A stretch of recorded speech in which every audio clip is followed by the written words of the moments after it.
తండ్రి, నిన్న దినమంతట్లో మీరు చేసిన సహాయం బట్టి వందనాలు ప్రభా తండ్రి. రెండో దినమున మమ్మల్ని ప్రవేశించావు ప్రభా, ప్రవేశపెట్టావు సిపిఎస్ కోసము. తీసుకొని వచ్చిన పిల్లలందరినీ బట్టి వందనాలు ప్రభా. యోగ్యురాలను ఎన్నిక లేని నాయన నన్ను ప్రభా తండ్రి మీరు నిలబెడుతున్నారు ప్రభా తండ్రి. మీరే నన్ను పరిశుద్ధపరిచి నీ నోటి పూరగా నన్ను వాడుకోనండి ప్రభా తండ్రి. నీకు చెప్పడం చేత కాదు ప్రభా, ఎలా చెప్పాలో కూడా తెలియదు.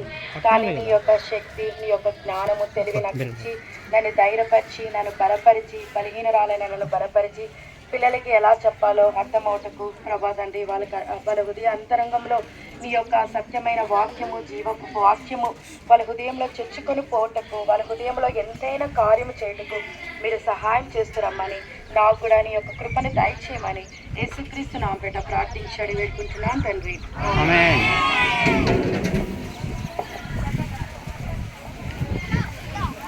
ఈరోజు మన లెసన్ పేరు క్షమాపణ గృహ. పిల్లలు ఎవరైనా బాధ పెట్టినారనుకో, లేకుంటే మిమ్మల్ని హింసించినారనుకో, మీరేమనుకుంటారు వాళ్ళ గురించి? వాళ్ళకి కూడా ఏం చేయాలనుకుంటారు? క్షమించాలనుకుంటారా లేకుంటే హింసించాలనుకుంటారా? కదా, వాడికి కూడా మనకి జరిగినట్లే వాడికి కూడా చేయాలని అనుకుంటామా లేదా? అయితే బైబిల్లో ఒక వ్యక్తి ఉన్నాడు. ఇంకొక వ్యక్తి ఏ తప్పు చేయలేదు, అయినా ఆ వ్యక్తి మీద అసూయ ద్వారా ఏం చేస్తాడంటే అతన్ని చంపాలని అతన్ని తరుముతూ వచ్చాడు. ఈరోజు మనం ఆ లెసన్ ద్వారా ఏంటని నేర్చుకుందాం. ఎందుకు క్షమించాలి? క్షమాపణ హృదయం మనము ఎందుకు కలిగి ఉండాలి? దానివల్ల మనకి మేలేంటి, దానివల్ల నష్టం ఏంటి చూస్తున్నాం. సరేనా? దానికంటే ముందు ఒక యాక్టివిటీ చేద్దాం. ఎవరైనా బెలూన్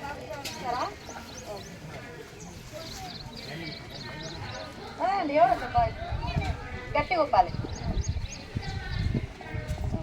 ఇప్పుడు నేనున్నా, వీడంటే నాకు అస్సలకి ఇప్పుడే కాదు, వీడంటే నాకు అసలు నచ్చదు, వీడంటే నాకు చాలా కోపం, దీనికి బుద్ధి ఉంటే అట్లా ఇట్లా తింటాను. అప్పుడు వాళ్ళ హృదయంలో ఏమొస్తుంది? కోపం. ఇంకా ఎక్కువ తింటాను, చాలు, ఇంకా ఎక్కువ తింటాను. నువ్వు అస్సలు పనికి రావాలా, నీ జీవితం ఇంతే, అట్లా ఇట్లా ఏమేమో నా నోటికి వచ్చిన బూతులు ఏదేదో మాట్లాడతాను. ఇంకా మనకి ఏమొస్తుంది?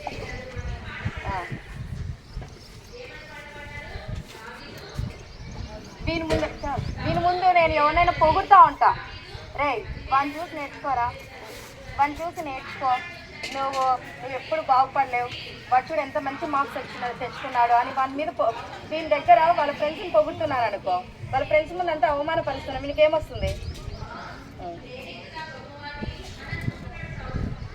ఇలాగా నేను చేస్తూ ఉంటే వీనికి లాస్ట్కి ఏమైపోతుంది?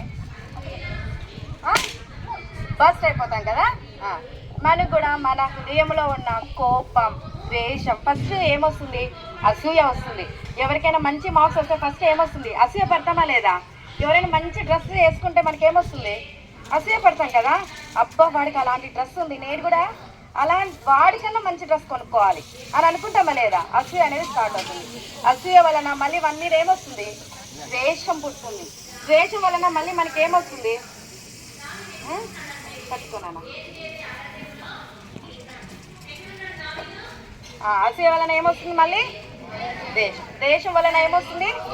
కోపం. కోపం వలన ఏమొస్తుంది? పాపం వల్ల లాస్ట్కి శాపం. అయితే ఎప్పుడైతే అసూయ ఆ వ్యక్తి మీద మనకి ద్వేషాన్ని కలగజేస్తుంది, ఆ ద్వేషం ఎక్కువే కొద్దీ కోపం వస్తుంది. ఆ కోపము మనం కంట్రోల్ చేసుకోగలుగుతామా? మన హృదయంలో మన శరీర కార్యం పనిచేస్తుంది. కోపం వల్ల ఏం చేస్తుంది? మన శరీరం ఏం చేస్తుంది? వాడిని కొట్టడము, చంపడము, అది ఆ శరీర కార్యం పనిచేయడం ద్వారా ఏమైపోతుంది? మనకు అది ఏమైపోతుంది? పాపం. ఇప్పుడు నేను చంపినాను అనుకో, పాపమా కాదా? మంచా కాదు కదా, పాపం. దానివల్ల ఏమైపోతుంది? దేవుని ఉగ్రత మనకు వస్తుంది, అది శాపంగా మనకి మారుతుంది. అయితే ఈ కోపం, ద్వేషం, అసూయ, ఈ పాపం, శాపం పోవాలంటే మనం ఏం చేయాలి? ఎలాంటి హృదయం కలగాలి? సరేనా? ఒకరోజు చెప్పనా, ఒక ఊర్లో బైబిల్లో నుంచి ఇద్దరు వ్యక్తులు చూసుకుందాం. పరిశుద్ధ గ్రంథం నుంచి ఒక రాజు ఉన్నాడు, అతని పేరు సౌలు. అయితే ఇంకొక రాజు కూడా ఉన్నాడు, అతను కూడా రాజే, అతను కూడా దేవుని చేత అభిషేకించిన వ్యక్తే, ఏర్పరచబడిన వ్యక్తే. అయితే ఈ దావీదు రాజు ఒకరోజు ఈ ఇశ్రాయేలు ప్రజల మీదకి యుద్ధానికి ఒక గొల్యాతు అనే అతని వ్యక్తి వస్తాడనమాట, శత్రువు. అయితే ఆ శత్రువు చాలా హైట్ వెయిట్ బలాశూరుడుగా ఉంటాడు. ఇస్రాయేల్ ప్రజల సైన్యం ఎంతో మంది ఉంది, కానీ సౌలు కూడా ఇస్రాయేల్ ప్రజల సైన్యం కూడా ఆ దుష్టుడైన గొల్యాతును జయించలేకపోతారనమాట. అతని దగ్గరికి వెళ్ళి యుద్ధం చేయాలన్నా భయపడిపోతుంటారు.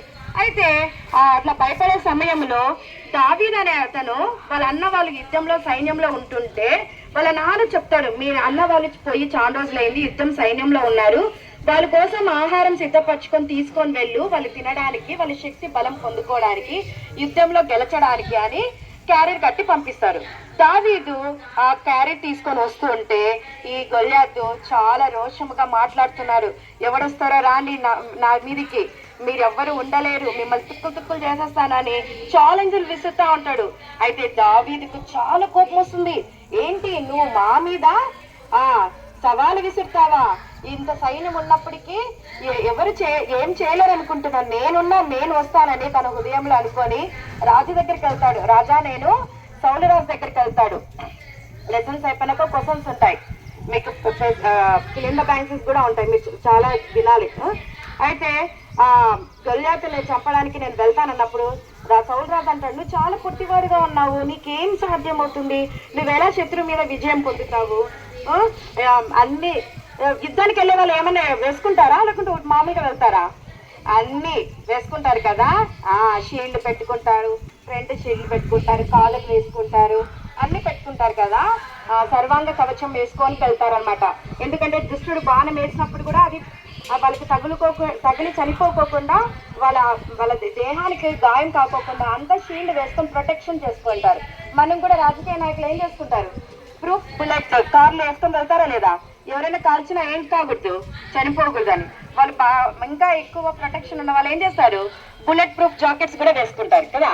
అలాగా ఇతను నువ్వు నీకు దగ్గర అంటే, రాజా నాకు ఇవన్నీ వద్దు, ఇవన్నీ వేసుకో అంటే, నాకు ఇవన్నీ వద్దు, నేను ఇలాగే వెళ్తాను, నేను జస్ట్ రాళ్ళు నాకు కావలసిన వడిసల ఇవి ఒక్కటి చాలు, నేను యుద్ధం చేస్తానని వెళ్తాను అనమాట. వెళ్ళప్పుడు ఆ శత్రువుని జయిస్తాడు, ఆ శత్రువు చనిపోతాడు అనమాట, విజయం పొందుతాడు. విజయం పొందినప్పుడు సౌలుకి సంతోషం అవ్వాలా లేకుంటే బాధపడాలా? సంతోషించాలి కదా. చూడు, మేము చేయని పని ఈ చిన్నవాడైన దావీదు చేశాడు. ఇతను ఎలాంటి సర్వాంగ కవచం వేసుకోకపోయినా, రక్షణ వస్త్రములు వేసుకోకపోయినా, తను ఒక రాయి ఇట్లా విసిరితే అది నుసుటి మీద పడుతుంది, వెంటనే శత్రు పడిపోతాడు. శత్రు పడిపోతానే తను ఉరికెత్తుకుంటా వెళ్ళి అతను ఒడిలోనే ఉంటుంది అనమాట, కత్తి తీసుకొని అదే కత్తితో చంపుతాడు. అయితే ఇతను సంతోషించాల్సినది పోయి రాజు ఏం చేస్తాడు తెలుసా, ఇంకా యుద్ధంలో గెలుస్తారు కదా, అప్పుడు కొంతమంది స్త్రీలు ఏమని పాడుతారంటే, సౌలుకు 1000 కొలది గాను దావీదుకు 10,000 కొలది గాను శత్రువుని చంపనని పాడుతారు. ఏం చేస్తారు, సౌలుకి 1000 కొలది గాను దావీదుకు 10,000 కొలది గాను శత్రువులను జయించినారని పాట పాడుతారు. పాట పాడినప్పుడు అక్కడ పుడుతుంది సౌలుకి ఏంటి, కోపం వస్తుంది, అసూయ పుడుతుంది, ఇంకా విషపు చూపు కలిగి. బైబిల్లో ఏమనింటుందంటే, అప్పుడు నుంచి దావీదు మీద సౌలుకి ఏం కలిగిందంట, విషపు చూపు కలిగిందంట. విషపు చూపు కలిగి ఇంకా ఎట్లైనా కానీ దావీదుని చంపాలని ప్రయత్నిస్తానే ఉంటాడు. అయితే ఒక రోజు ఇలాగ దావీదు పారిపోతాడు, చంపుతున్నాడని తెలుసుకొని అరణ్యంలోకి పారిపోతాడు. అయితే ఒకసారి సౌలుకి వర్తమానం వస్తుంది, ఏమని అంటే దావీదు ఎన్గేదు అరణ్యం దగ్గర ఉన్నాడని వర్తమానం వచ్చినప్పుడు ఈ సౌలు ఏం చేస్తానంటే, తనతో పాటు 3,000 మంది జనులను ఎంట పెట్టుకొని యుద్ధానికి వెళ్తాడు, దావీదుని చంపడానికి వెళ్తాడు. అయితే అతను ప్రయాణమై వెళ్తూ ఉండగా ఒక అరణ్య మార్గంలో శిలా పర్వతం దగ్గర ఒక గుహ ఉంటుంది, గొర్రెల దొడ్డి దగ్గర ఒక గుహ ఉంటుంది. అయితే ఆ గుహలో ఆల్రెడీ ఎవరు దాక్కొని ఉన్నారు, దావీదు అతని జనులు దాక్కుని ఉన్నారనమాట, లోపల దాక్కుని ఉన్నారు. అయితే ఈ సౌలు రాజుకు తెలియదు అక్కడ దావీదు యొక్క జనులు దాక్కుని గుహలో ఉన్నారని తెలియదు. అయితే ఈ సౌలు శంకని వర్తికి అంటే టాయిలెట్ కని ఆ గుహ లోపలికి వెళ్తాడు. వెళ్ళప్పుడు వెంటనే ఆ దావీదు పక్కనున్న జనులు చూసి, రాజా ఇదిగో నీ శత్రువు నీ చేతికి ఈరోజు యెహోవా నీకు అప్పగించాడు, నువ్వు ఇప్పుడు నీకు ఇష్టం వచ్చినట్లు చేసుకో, నీ మనసుకి ఏమనిపిస్తుందో నువ్వు చేసుకో అని చెప్తాడనమాట. పిల్లలు ఈ అసూయ పగ అనుంది కదా, పగ. ఈ పగ, ఈ విషపు చూపు అనేది మనల్ని పాపాన్ని చేయడానికి ఎన్నో దారులు తీస్తుంది. పాపం అంటే ఏంటి అంటే దేవునికి ఇష్టం లేని పని చేయడమే పాపం. ఎవరైనా మనం పొగిడితే మనకి నచ్చదు, మనం ముందర ఎవరైనా మంచి మార్క్స్ తెచ్చుకుంటే, ఎవరైనా బాగుపడితే మనకు నచ్చదు.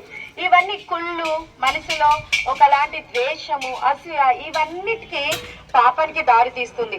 దీని ద్వారా ఈ పాపం ఏం చేస్తుందంటే పాపం మనకు దేవునికి దూరం చేస్తుంది. ఇప్పుడు ఈ అబ్బాయి ఉన్నాడు, ఈ అబ్బాయి అంటే నాకు ఇష్టం లేదనుకో, ఆ అబ్బాయికి నేను క్లోజ్ గా మాట్లాడతామా?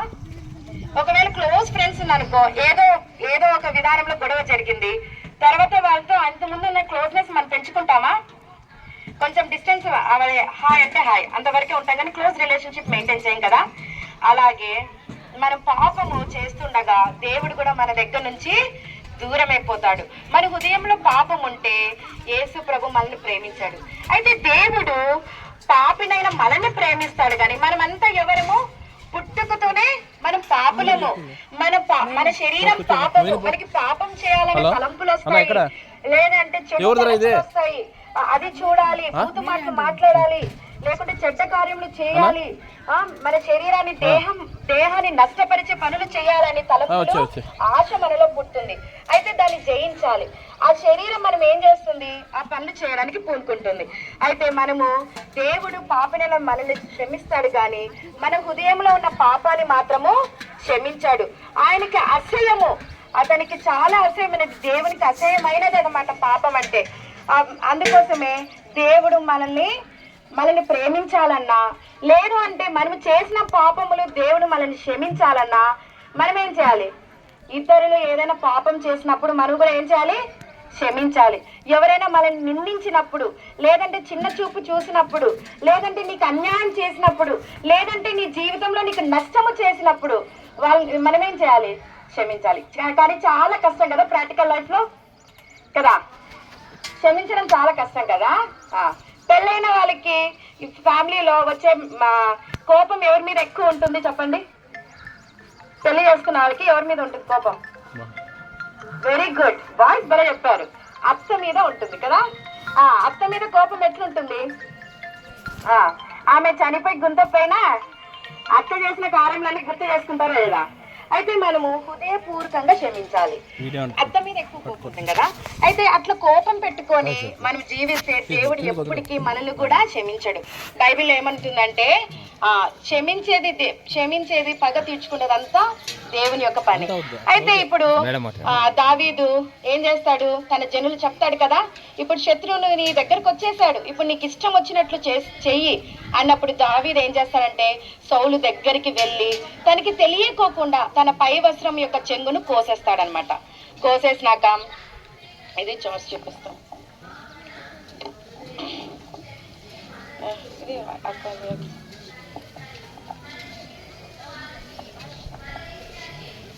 చూడండి దీంట్లో ఇక్కడ వీళ్ళ జనులు, ఇక్కడ దావీదు ఉన్నాడు, దావీదు యొక్క ఇక్కడ సౌలు ఉన్నాడు, ఇక్కడ దావీదు ఉన్నాడు, దావీదు యొక్క జనులంతా దాక్కొని ఉన్నారు, ఇక్కడ సౌలు ఉన్నాడు అనమాట. అయితే వెంటనే చెప్తాడనమాట, వస్త్రపు చెంగును కోసేస్తాడు. కోసేసినాక అప్పుడు అతని జనులు అనుకుంటాడు, ఏంటి శత్రువు చేతికి దొరికితే చంపుకోకుండా వస్త్రపు చెంగును మాత్రమే కోస్తున్నారని ఆశ్చర్యపోయిండొచ్చు. అయితే వస్త్రపు చెంగు కోసి మళ్ళీ తన జనుల దగ్గరకు వచ్చి దాక్కొని అంటాడు, ఏమని అంటాడంటే, యెహోవా చేత అభిషేకించబడిన వ్యక్తిని నేను ఎట్లా చంపుతాను? ఆయన నా ప్రభువు, అభిషేకుడైన ప్రభువు, నేను అతనికి ఎంత మాత్రం నేను కీడు చెయ్యను అంటాడనమాట అని. అయితే అతని జనులు అనిండొచ్చు, రాజా నీకు చేత కాకపోతే చెప్పు, నీ బదులు నువ్వు చంపబుద్ధి కాకపోతే మేము వెళ్ళి చంపుతాం అంటారు కదా.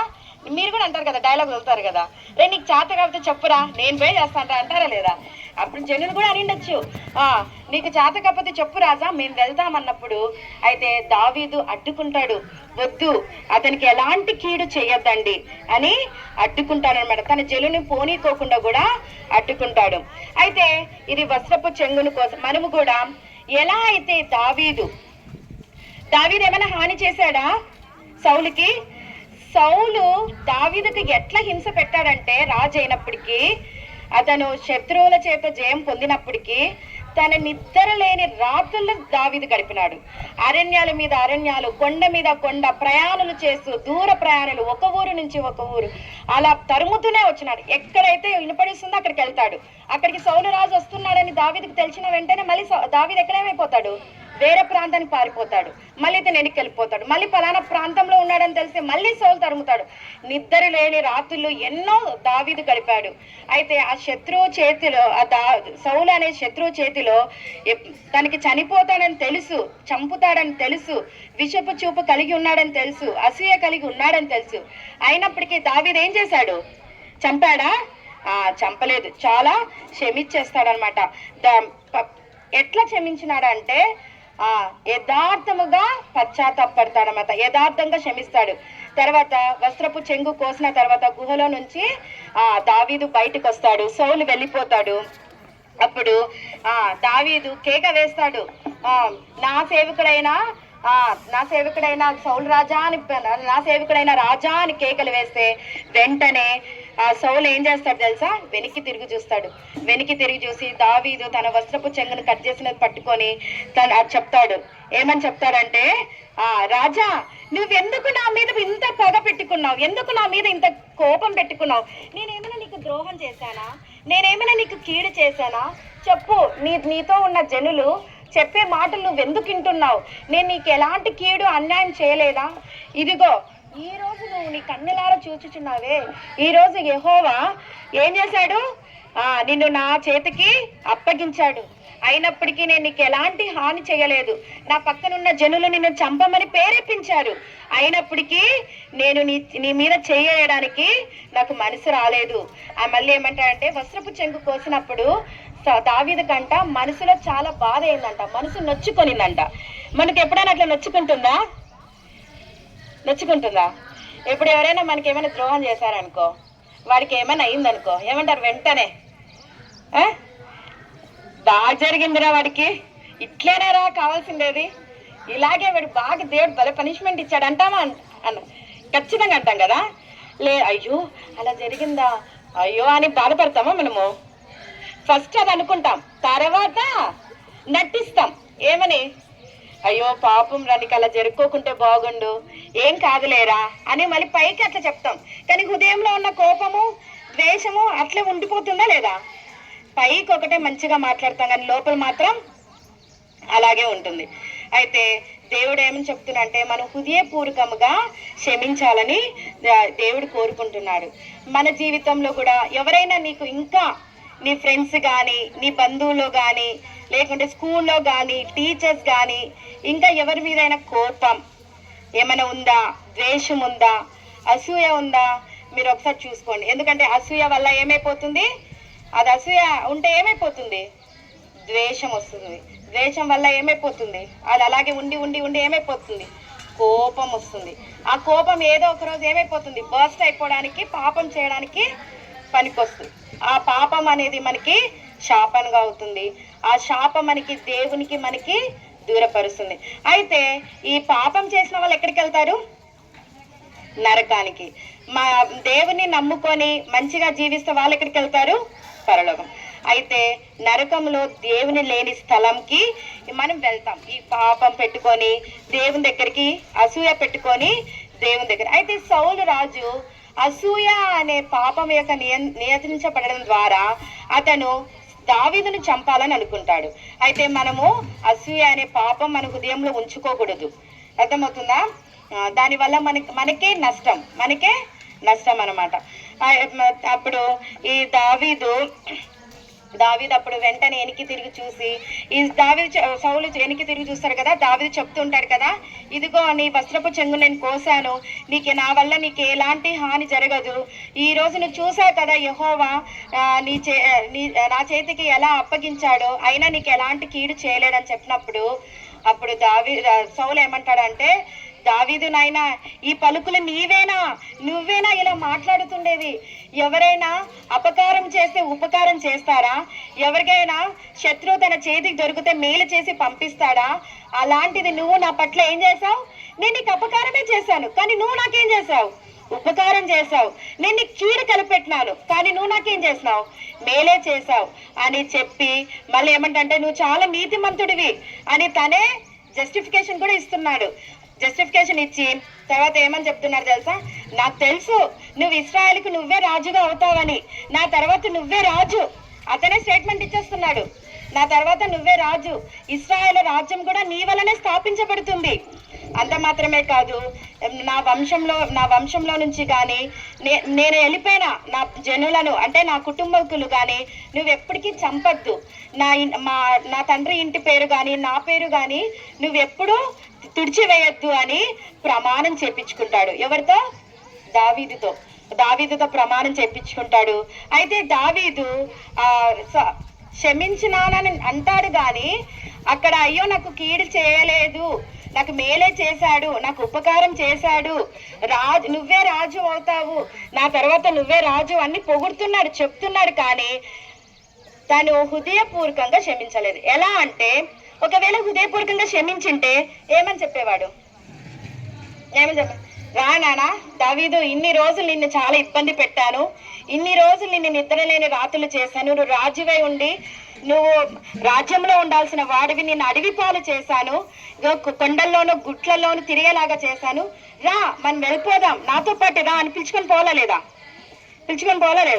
కానీ సౌలు ఏం చేస్తాడంటే పిలుచుకొని పోడు, తన దారి తన రాజ్యంలోకి తను వెళ్ళిపోతాడు. దావీదు తిరిగి మళ్ళీ అరణ్య మార్గంలో అరణ్యంకి వెళ్తాడు. అయితే ఇక్కడ ఈ లెసన్ ద్వారా మనం ఏం నేర్చుకున్నామంటే దావీదులో ఉన్న క్యారెక్టర్స్ చెప్పండి, ఎలాంటి క్యారెక్టర్స్ ఉన్నాయి? మంచితనం ఉంది, ఇంకా క్షమించే మనసు, ఇంకా అతను యథార్థముగా క్షమించాడు. అంత మాత్రమే కాదు, ఇక్కడ సౌలు సవాలు విసురుతాడు కదా, వెనక్కి తిరిగి చూస్తాడు కదా, అక్కడ ఒక మాట చెప్తాడు, సౌలు రాజా, నా సేవకుడు అయిన రాజా, నేను నీకు ఎలాంటి అపకారం చేయలేదు కదా, అయితే నువ్వు నా మీద ఇంత పగ పెట్టుకున్నావు కదా, అయితే నీ పక్షాన నా పక్షాన ఎవరు చూసుకుంటారు? యెహోవా న్యాయం తీరుస్తాడు. ఒకవేళ నాదే తప్పైతే దేవుడే నా మీద పగ తీర్చుకోనిలే అని చెప్తాడు. అయితే ఇక్కడ ఏం కనపడిస్తుంది అతనికి? యథార్థమైన పశ్చాత్తాపం ఉంది. అంత మాత్రమే కాకోకుండా ఇంకా ఏముంది? దేవుని మీద ఆధారపడ్డాడా లేదా? ఏమనుకున్నా, తన శత్రువు ఎంత పనులు చేస్తున్నప్పటికీ అతను ఒకటే అనుకున్నాడు, నేను కాదు చేయాల్సిందేది, నాకు ఎవరున్నారు? యెహోవాయే చూసుకుంటాడు. ఇతను యెహోవా చేత అభిషేకించిన వ్యక్తి, ఇతను మా మామ, నేను మా మామకి నేను ఎలాంటి కీడు చేయను, ఎలాంటి నష్టం చేయనని తను చాలా మనసులో దృఢం చేస్తున్నాడు. ఒకవేళ మనకే అలాంటి కష్టాలు వస్తే, మనల్ని హింసిస్తే, మనల్ని ఎవరైనా ఇబ్బందికరంగా మాట్లాడితే, బూతు మాటలు మాట్లాడినా, లేకుంటే గాయపరిచిన హృదయం అనే కఠినమైన మాటలు మాట్లాడి అందరి ముందు ఇన్సల్ట్ చేసినా మనం తట్టుకోగలుగుతామా? దావీదు వల్ల క్షమించగలుగుతామా? క్షమించలేం కదా. అయితే ఒకవేళ మనం అలా క్షమించలేకపోతే మనకి దేవునికి ఏం జరుగుతుంది? యుద్ధం కాదు, ఏం జరుగుతుంది? మనకి దేవునికి దూరం. అప్పుడు దూరం వెళ్ళే కొద్దీ దేవునికి మనకి ఫ్రెండ్షిప్ ఉంటుందా? ఒకవేళ మనం చనిపోతే దేవుని దగ్గరికి వెళ్తామా? పరలోక రాజ్యానికి? నరకానికి వెళ్తాం కదా. అయితే ఇక్కడ చూడండి, మనలో ఎప్పుడు ఉండాలి? ఇప్పుడు ఏదైనా వ్యక్తి మీద కోపం, ద్వేషం ఉందనుకోండి, ఇందాక మీకు ఒక యాక్టివిటీ చేపించిన కదా, బస్ట్ అవుతుందని, ఇది వచ్చి ఊపునానా,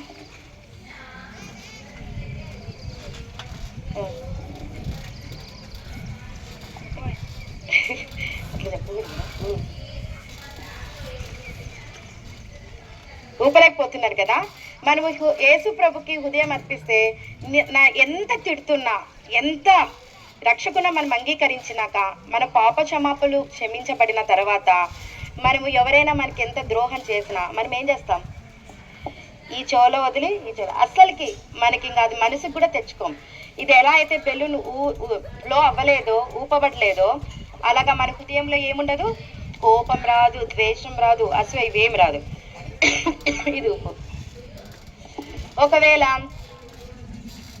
మనలో కోపం, ద్వేషం, అసూయ ఇవన్నీ ఉన్నాయనుకో, ఉన్నాయనుకో, ఇలా ఉన్న మనము దేవుని దగ్గర మన హృదయాన్ని రక్షకుడిగా అంగీకరించి మన పాప క్షమాపణలు పొందుకున్న తర్వాత మన హృదయం ఏమైపోతుంది? వాక్యం చేత సరిచేయబడ్డాక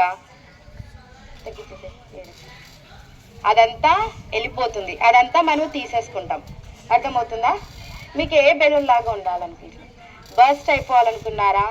లేదంటే యేసు ప్రభుని అంగీకరించి మీరు పాప క్షమాపణ పొంది, యేసయ్యా నేను పలానా వాళ్ళకి నువ్వేమి ద్రోహం చేశావో, నీకు వేరే వాళ్ళు ఏ ద్రోహం చేశారో, ఏమని బాధ పెట్టారో వాళ్ళు నేను క్షమిస్తాను అని నువ్వు దేవుని దగ్గర అడుగుతావా?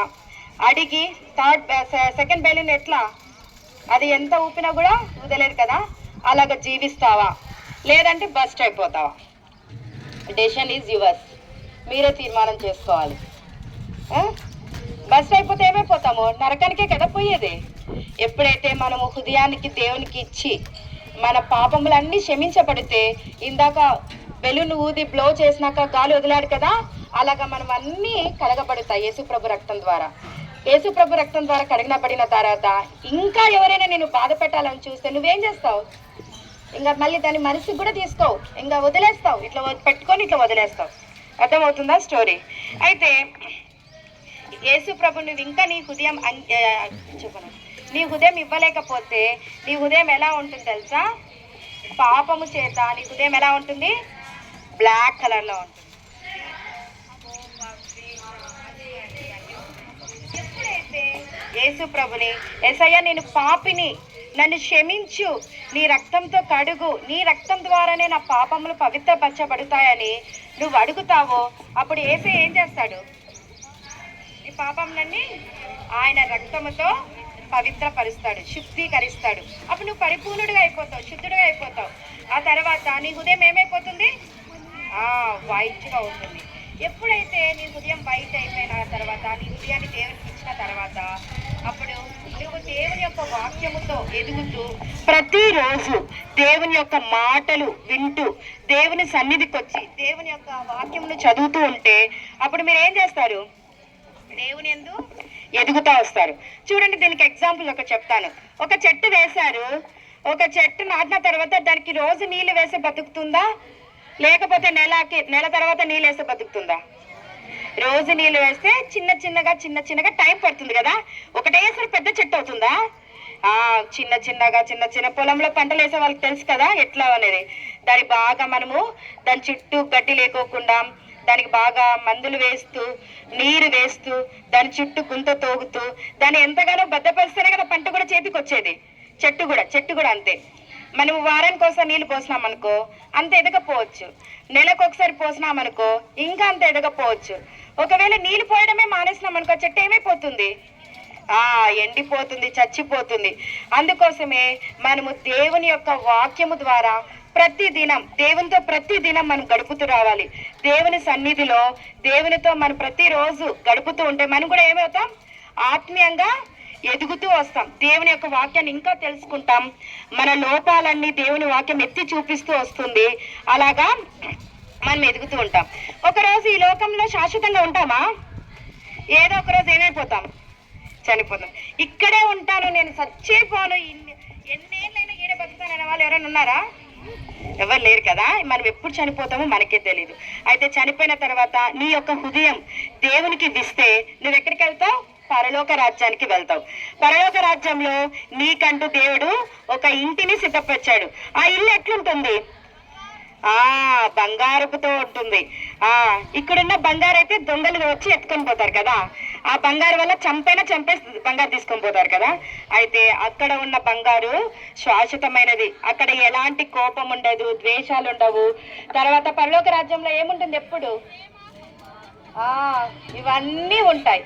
ఎప్పుడైతే మనం మనిషిని క్షమిస్తామో, మనకి ఎప్పుడు ప్రేమ ఉంటుందో, మన హృదయంలో ఎప్పుడు ఒకరిని ప్రేమిస్తామో మన హృదయంలో ఏముంటుంది? సంతోషం ఉంటుంది. ఆ సంతోషం మనకి ఏమిస్తుంది? సమాధానం ఇస్తుంది. ఎప్పుడు మనం మంచి చేయాలనే, ఒకవేళ మనకి ఎవరైనా కీడు చేసినా మంచి చేయాలనే భావన కలిగి ఉండాలి. అలాంటి మనసు కలిగి ఉండాలి. అప్పుడు దయాళుత్వం అని ఉంటుంది. దేవుడు కూడా దీర్ఘశాంతుడు. ఎందుకు దీర్ఘశాంతుడు చెప్పండి? దేవుడు మనల్ని పరిశుద్ధులైనగా ప్రేమించినాడా? ఇంకా పాపముగా ఉండగానే ప్రేమించాడా? ఇంకా పాపిగానే ఉండగానే దేవుడు ప్రేమించాడు. యోహాను సువార్త 3:16 ఏమో చెప్తుంది? దేవుడు లోకమును ఎంతో ప్రేమించను, కాగా ఆయన తన కుమారుని పుట్టిన వాని యందు విశ్వాసముంచి వాడు నశింపక నిత్య జీవం పొందినట్లు ఆయనను అనుగ్రహించను. మనం నిత్య జీవం పొందాలంటే ఎవరు వచ్చారు మన కోసం? యేసుక్రీస్తు ప్రభువారు వచ్చారు. ఆయన వచ్చి మన కోసం ఏం చేశాడు? రక్తం కార్చాడు.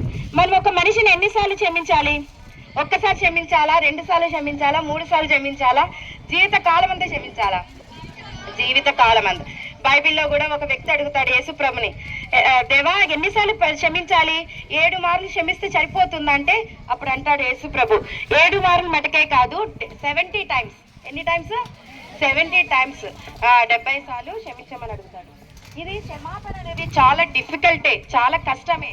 కానీ మనము దేవుడు ఏమంటే, మీరు క్షమించుడి, నేను కూడా మిమ్మల్ని క్షమిస్తాను. ఒకవేళ మనం క్షమించకపోతే దేవుడు కూడా మనకి ఏం చేస్తాడంట? మనల్ని కూడా క్షమించాడు, అదే ప్రకారంగా చేస్తాడంట. తర్వాత బైబిల్ ఎవరైనా తీయండి, ఎఫ్ఎస్సి 4:32 చదవండి. మనం ఎలా ఉండాలి? ఒకని ఎడల ఒకడు దయా కలిగి కరుణాహృదయులై క్రీస్తునందు దేవుడు మిమ్మల్ని క్షమించిన ప్రకారము మీరును ఒకరినొకరు క్షమించుడి. ఇది మన కంటత వాక్యం. ఎఫ్ఎస్సి 4:31 చదువుతారా ఎవరైనా? దాని పైన ఉంటుంది.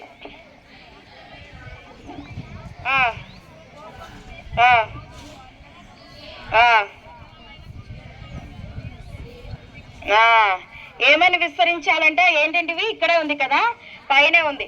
సమస్తమైన ద్వేషము, కోపము, క్రోధము, అల్లరి, దూషణ మాటలు, సకలమైన దుష్టత్వంలో ఏం చేయాలి? విసర్జించాలి. ఇంకొకటి ప్రసంగి 7:20 ప్రసంగి 7:20 అక్కడ ఏమంటుందంటే, మేలు చేయువాడు నీతిమంతుడైన వాడు, పాపము లేని మేలు చేయువాడు నీతిమంతుడు ఒక్కడైనను భూమి మీద లేడంట. ఎవరు లేరంట? ఒక్కడు కూడా భూమి మీద లేరంట. పాపము చేయక మేలు చేసేవాడు. మనమంతా ఇప్పుడు ఎవరము? పాపులమా కాదా? పాపులమే కదా. మేలు చేసేవాడు ఒక్కడు కూడా భూమి మీద లేడంట. ప్రసంగి 7:20 చెప్తుంది. అదే రోమీలకు 12:19 చూడండి. పగ తీర్చుకున్నట్ట ఎవరి పని? దేవుని పని. దేవుడు చెప్తున్నాడు, పగ నీకెందుకు? అతను నీకు మేలు చేయకపోయినా పర్వాలేదు. మీరు అనొచ్చు, ఆంటీ నేను ఎన్నిసార్లు క్షమిస్తే నాకేంటి ప్రయోజనం, నేను ఎందుకు అతన్ని క్షమించాలని మీరు అడగచ్చు. అప్పుడు దేవుడు ఏమంటున్నాడంటే, అతనికి ఏ మేలు చేయకపోయినా పర్వాలేదు, అయితే దేవుడు ఏదో ఒక రోజు నిన్ను హెచ్చిస్తాడు, నిన్ను కనపరుస్తాడు. ఒకవేళ అతను తప్పు తెలుసుకొని నీ దగ్గరికి వచ్చి, రే సారీ రా, ఆ రోజు నిన్ను చాలా బాధ పెట్టాను రా, నిన్ను ఎంతగానో గాయపరచాను, అయినా నువ్వు నా మీద ఎలాంటి కోపం ఉంచుకోలేదురా, నువ్వెంత మంచివాడివిరా, నీ ప్రేమ నేను గుర్తించలేకపోయాను అని తనే నీ దగ్గరకు వస్తాడు. ఒకవేళ వాడు రాలేదనుకో, పగ తీర్చుకునే బాధ్యత ఎవరిది? దేవుంది. నీ పనే కాదు, పగ తీర్చుకోవడం అనేది దేవునికి ఎలాంటిది? అసహాయం. ఏంటి? అసహాయం. ఆ దేవునికి అది ఇష్టమైన పనే కాదు. సో తీసినారా? చదవండి. రోమా 12:19.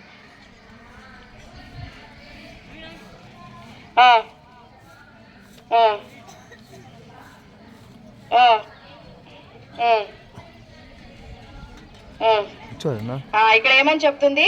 ప్రియులారా, మీరే పగ తీర్చుకొనక దేవుని ఉగ్రతకు చోటీయుడి. పగ తీర్చుట నా పని,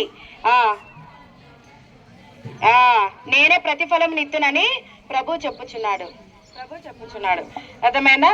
అదే విధంగా మత్తయి సువార్త 5:44 చూడండి. దాంట్లో ఏమంటుందంటే, మీ శత్రువులని క్షమించుడి. తర్వాత ఇంకా ఏమంటుంది? మిమ్మల్ని హింసించే వారి కొరకు ప్రార్థన చేయుడు అంటుంది.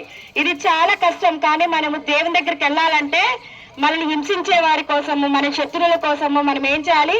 క్షమించాలి. వాళ్ళ కోసం మనం ఏం చేయాలి? ప్రార్థన చేయాలి.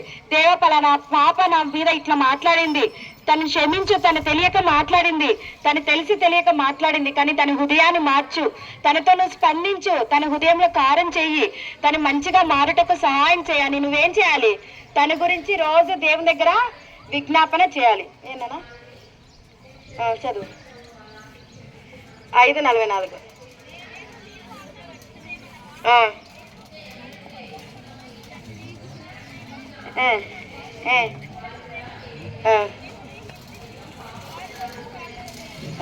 తర్వాత 1 కొరింథీ 15:3-4. యేసు ప్రభు ఈ లోకానికి వచ్చాడు, మన కోసం ఏం చేశాడు? సిలువలో కాలం చేశాడు కదా. మన పాపం నిమిత్తము ఆయన కల్వరిగిరిలో తన అమూల్యమైన ప్రశస్తమైన రక్తాన్ని చిందించాడు. ఆ రక్తాన్ని చిందించి ఆయన చనిపోయి సమాధి చేయబడి ఆయన తిరిగి లేచి ఆయన జీవించుచున్న దేవుడు. అర్థమైనా? మన దేవుడు మృతుడైన దేవుడు కాదు, జీవించుచున్న దేవుడు. ఆయన మళ్ళీ ఒక దినాన వస్తాడు. ఆ రోజు ఆయన వచ్చిన దినమున నువ్వు నేను సిద్ధముగా ఉంటే మనం అంతా ఆయనతో పాటు ఎక్కడికి వెళ్తాం? పరలోకానికి వెళ్తాం. ఒకవేళ నువ్వు నేను సిద్ధంగా లేకపోతే ఆయన వచ్చినప్పుడు ఈ లోకంలో విడబడతాం. దాని ద్వారా మనకేముంటాయి? అనేక కష్టంలో వస్తాయి. దాని ద్వారా ప్రతిఫలం ఏముంది? నరకం ఉంది. సరే, ప్రార్థన చేసుకుందామా? చదువుతారా? 1 కొరింథీ 15:3-4. సరే, అదొక్కటి చదువుకొని క్లోజ్ చేసుకుందాం.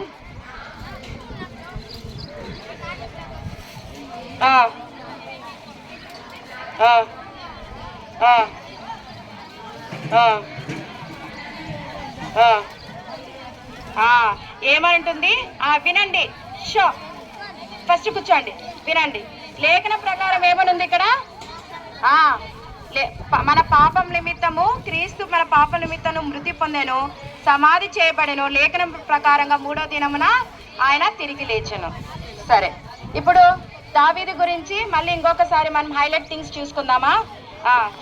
దావీదుకి ఎలాంటి హృదయం కలిగి ఉంది? క్షమాపణ హృదయం కలిగి ఉంది. తర్వాత తనలో హ్యుమానిటీ ఉంది, మానవత్వం ఉంది. తర్వాత పశ్చాత్తాపం ఉంది. తర్వాత దేవుని సహాయం కొరకు కనిపెట్టాడు. తర్వాత దావీదు జీవితం ఎలా ఉంది? పరిశుద్ధంగా జీవించాడు. తర్వాత యథార్థముగా పశ్చాత్తాపడ్డాడు. తన హృదయంలో ఏమాత్రం ఒక సైడ్ పెట్టుకోలేదు, యథార్థంగా పశ్చాత్తాపడ్డాడు. తర్వాత దేవుని క్షమించమని కూడా కోరాడు.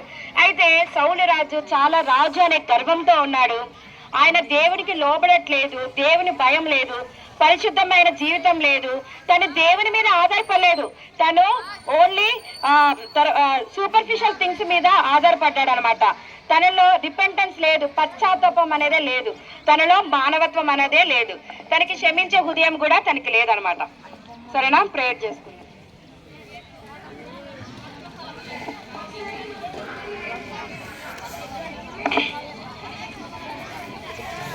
ప్రేమగల తండ్రి, పరిశుద్ధుడైన దేవా, మీరందరూ ఇప్పుడు మీరు హృదయంలో ప్రార్థన చేసుకోండి.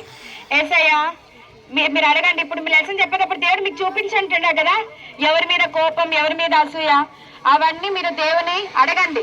దేవా, నన్ను క్షమించండి, వాళ్ళని క్షమించండి, నీ రక్తంతో కడగండి, నా హృదయంలోకి రాండి, నాకు క్షమించే హృదయం ఇవ్వు, నాకు నేర్పించు, అసూయ ఇలాంటివన్నీ నా హృదయంలో నుంచి తీసివేయి అని మీరు హృదయంలో ప్రార్థన చేయండి. ఇంకా ఎక్కువ దేవుని వాక్యం మీరు తెలుసుకోవాలనుకుంటే మీరు లెసన్ అయిపోయినాక, బీబీఎస్ అయిపోయినాక ఎఫ్ఎఫ్రా అన్న ఉంటారు, అన్న దగ్గరికి వెళ్ళి మీరు దేవుని గురించి మీకు ఇంకా ఏమైనా తెలుసుకోవాలని ఆశ ఉంటే మీరు అన్నను వెళ్ళి అడిగితే మీకు ఇంకా ఎక్కువగా చెప్తాడు. సరేనా? సరే, ప్రేయర్ చేసుకుందాం.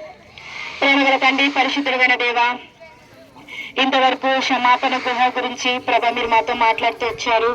ప్రభా దావీదు, ప్రభా సౌలు, ప్రభా ఎంతగానో ప్రభా దావీదుని తరుముతున్నప్పటికీ ప్రభా తండ్రి తను ఎంతగానో క్షమాపణ హృదయం కలిగి ప్రభా తండ్రి పశ్చాత్తముతో ప్రభా తను యథార్థముగా పశ్చాత్తాప పొంది తను క్షమిస్తూ వచ్చాడు. ప్రభా తండ్రి, మేము కూడా మా జీవితంలో ప్రభా దావీదు వలె పరిశుద్ధమైన జీవితం జీవించుటకు మీ ఎదుట రైచియస్ లైఫ్ జీవించడానికి సహాయం చేయండి. రిపెంటెన్స్ లైఫ్ మాకు దయచేయండి, హ్యుమానిటీ దయచేయండి, క్షమించే హృదయం మాకు దయచేయండి.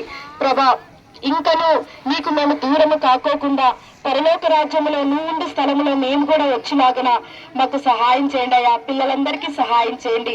మీరు వాళ్ళతో మాట్లాడిన విధానం బట్టి వందనాలు ప్రభా తండ్రి. వాక్యాన్ని ప్రభా వీళ్ళ హృదయంలో పని చేయటకు ఎంతైనా సహాయం చేస్తారమ్మని, వీళ్ళ జీవిత కాలం అంతా అది మర్చిపోకుండా వాళ్ళ హృదయంలో భద్రపరుచుకునేటకు ప్రభా ఎంతైనా సహాయపడుతున్నామని, మిగిలిన సమయాన్ని దీవెనకరంగా చేయమని, వాతావరణాన్ని అనుకూలపరచమని ప్రభా ఇచ్చిన ఈ వాతావరణం బట్టి నీకు కృతజ్ఞతాస్తుతులు చెల్లించుకుంటూ యేసుక్రీస్తు నామమున ప్రార్థించి వేడుకుంటున్నాను తండ్రి. ఆమేన్.